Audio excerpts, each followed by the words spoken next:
आशा करता हूं आप सब बहुत अच्छे होंगे। मेरा नाम है सिद्धांत अग्निहोत्री। स्टडी ग्लोस पे आपका बहुत बहुत स्वागत है। तो महाभारत के युद्ध में कौन कौन जीवित बच गए थे, देखिए दोस्तों। पहली बात तो ऐप का लिंक जो है वो डिस्क्रिप्शन और कमेंट बॉक्स में दिया है। जाओ, आज 31 तारीख है, आज आखिरी डे है डिस्काउंट लेने का।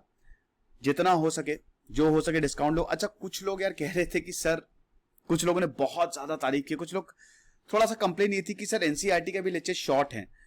6 क्लास की बेटा एनसीईआरटी है। अभी जैसे जैसे आगे बढ़ेंगे वैसे वैसे हम बहुत इसमें इनपुट ऐड करेंगे।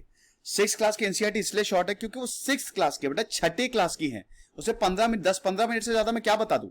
जैसे जैसे हम आगे बढ़ेंगे एक एक 1.5 घंटे के लेक्चर्स होंगे। ओके, तो महाभारत युद्ध के बाद बचे हुए लोग कौन थे, चलो बात करेंगे। सबसे पहले चैनल को यार सब्सक्राइब कर दो।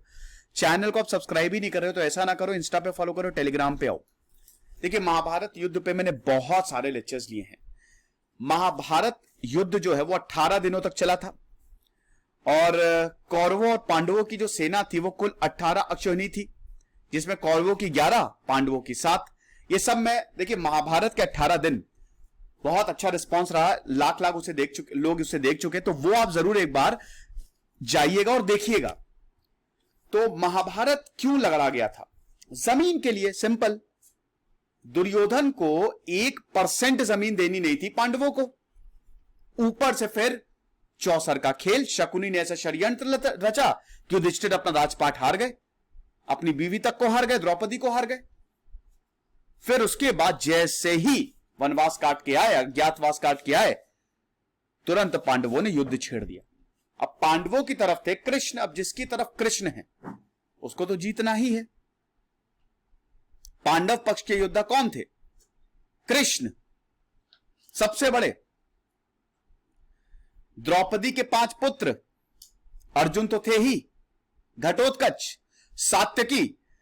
सात्यकी जो था बहुत ही खतरनाक, बहुत ही ज्यादा खतरनाक। मतलब सात्यकी का ज्यादा नाम वैसे तो आपने अर्जुन ही सुना होगा, लेकिन सात्यकी ने समझ लीजिए कि ऐसी की तैसी कर दी थी। कौन थे सात्यकी? सात्यकी यादव वंश से थे। यादव वंश से थे, जिससे कृष्ण भगवान स्वयं बिलोंग करते थे। शनि के पुत्र थे ये, पुराण के हिसाब से शनि के पुत्र थे। और कृष्ण से बहुत बड़े डिवोटी। कुरुक्षेत्र वॉर में सात्यकी ने बैंड बजा दी थी कौरवों की। तो हम बात करेंगे अब कौन कौन बच गया था। देखिए, धृतराष्ट्र के 100 पुत्र तो मर गए, पांडव तो बचेंगे ही बचेंगे। पांडव बच गए। कौरव पक्ष के योद्धा कौन थे? कौरव पक्ष में एकमात्र जीवित युयुत्सु था। हम एक एक की बात करेंगे अभी। युधिष्ठिर धर्मराज थे, तो कौरवों की तरफ से भी जो भी मरा, युधिष्ठिर ने उनका भी अंतिम संस्कार करवाया। कौरव पक्ष के कलिंगराज, भानुमान, केतुमान, बाकी अन्य कलिंग वीर जो थे वो सभी मारे गए थे। तो एकमात्र योद्धा सिर्फ युयुत्सु था। बाकी अश्वत्थामा को अमरता का वरदान प्राप्त था।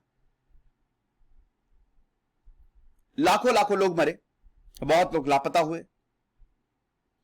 समाप्ति के बाद कृतवर्मा, कृपाचार्य, युयुत्सु, अश्वत्थामा, युधिष्ठिर, मतलब पांडव तो सारे थे ही, श्री कृष्ण, सात्यकी, बाकी ये मेन योद्धा थे। इसके अलावा धृतराष्ट्र तो थे ही, द्रौपदी, गांधारी, विदुर, संजय, बलराम, श्री कृष्ण की पत्नियां, ये सब भी जीवित थी।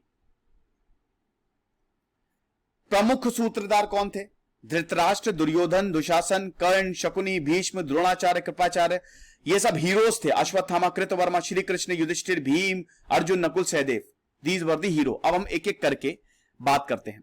सबसे पहले कृपाचार्य की। महाभारत युद्ध में कृपाचार्य बच गए थे क्योंकि उनको चिरंजीवी रहने का वरदान प्राप्त था। कृपाचार्य थे कौन? अश्वत्थामा के मामा, कौरवों के कुल गुरु थे कृपाचार्य। युद्ध में कृपाचार्य जो थे वो कौरवों की तरफ से लड़े और ऐसा माना जाता है कि वो आज भी जीवित हैं। ऐसा कुछ योद्धाओं के लिए माना जाता है कि कुछ योद्धा आज भी जीवित हैं।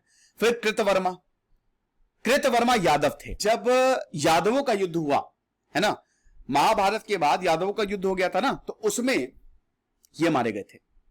फिर अश्वत्थामा, तो आपको पता ही, अश्वत्थामा तो कौरवों की तरफ से लड़े, द्रोणाचार्य के पुत्र थे। मणि थी ना, मणि, इनको वरदान प्राप्त था, और अमूल्य मणि जो इनके सर पे विद्यमान थी, जो इनको सबसे अलग बनाता था। ना दानव, ना शस्त्र, ना देवता, कोई भी इनको छू नहीं सकता था, कोई भी इनको मार नहीं सकता था। तो इनको छल पूर्वक मारा गया था। 18 दिन का वर्णन आप देखिएगा हर एक दिन महाभारत में क्या हुआ। आखिरी दिन अश्वत्थामा को जब पता चला कि द्रोणाचार्य मर गए, मतलब 16वें दिन, तब इनका मूड खराब हो गया और इन्होंने ब्रह्मास्त्र का यूज कर दिया था, जिसकी वजह से भगवान कृष्ण ने इनको श्राप दे दिया कि जब तक जीवित रहोगे, जब तक कलयुग चलेगा, तब तक तुम जीवित रहोगे, भटकते रहोगे, और वो भी कोढ़ी के रूप में। फिर युयुत्सु, युयुत्सु एकमात्र योद्धा था, महाराज धृतराष्ट्र के पुत्र थे युयुत्सु। ऐसा माना जाता है कि युयुत्सु के वंशज आज भी मौजूद हैं। ठीक है। फिर सात्यकी के बारे में तो मैं आपको बता ही चुका हूं। सात्यकी ने कौरवों के इतने योद्धाओं को मारा, उच्च कोटि योद्धाओं को मार डाला। मैंने बताया ना, हम अर्जुन की बात देखते हैं, लेकिन सात्यकी ने तो वो दांव पेच दिखाए कि सब भाग खड़े हुए। सात्यकी ने यादवों के झगड़े में कृतवर्मा का सरीधर से अलग कर दिया था। फिर उसके बाद कृष्ण, यदुवंश। देखिए, कृष्ण की अगर बात करें तो भगवान कृष्ण को श्राप दे दिया था गांधारी ने कि जिस तरीके से तुमने मुझे, मेरे कुल को खत्म किया, उसी वजह से तुम्हारे सामने तुम्हारा कुल खत्म हो जाएगा और तुम कुछ भी नहीं कर पाओगे। एक दिन श्री कृष्ण अपने यादव वंश के साथ पिकनिक मनाने गए, और यहां पे हम देखते हैं कि श्री कृष्ण के पैर में आके तीर लगा। एक छोटी सी बात पे झगड़ा हुआ, पूरे यादव वंश का नाश हो गया, खत्म। उसी वक्त भगवान कृष्ण बैकुंठ पधार गए। ओके। पांडव जीवित थे, 30 साल तक उन्होंने शासन किया, और उसके बाद फिर वो स्वर्ग की तरफ चले गए।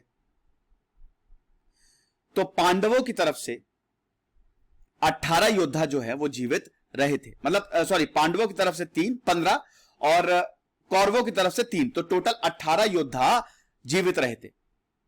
कौरव के कृतवर्मा, कृपाचार्य, युयुत्सु, अश्वत्थामा, जबकि पांडवों से सारे पांडव, सात्यकी, और जिनका मैंने नाम बताया। तो ये लेक्चर था, आई होप आपको पसंद आया होगा, छोटा सा लेक्चर।